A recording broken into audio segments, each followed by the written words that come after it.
I can't point to any other time in history where a federal judge has held a high-ranking federal official, but they would have the authority to do so.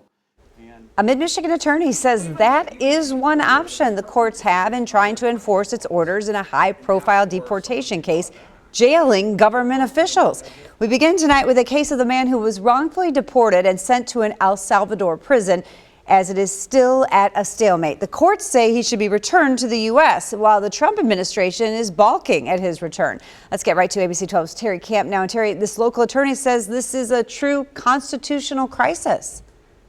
Yes, and Phil Ellison is not a Democrat or Republican. He's a libertarian and has taken on governments in court on all sorts of issues.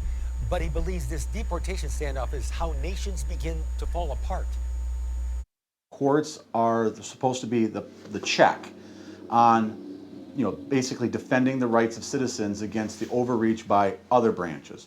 But attorney Phil Ellison believes courts have failed to do this in the past as a co-equal branch of government, and they're failing in this case. The Trump administration is not following court orders, including one from the U.S. Supreme Court to facilitate the return of a Maryland man the administration admits was wrongfully deported to El Salvador. Ellison says the courts have options when someone doesn't follow a court order. It'd be shocking. It'd be unheard of. That option? To hold government officials in contempt of court. Including jailing Trump administration officials until her order is complied with.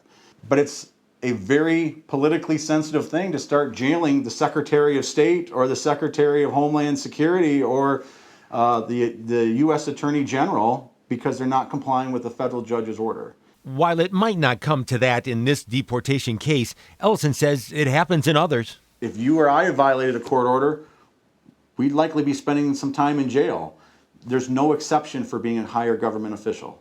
We all learned it in school, the three branches of government, the executive, the legislative, and the judicial. This is the crisis that exists here when the system is not properly respected on the basis that there are three co-equal branches of government.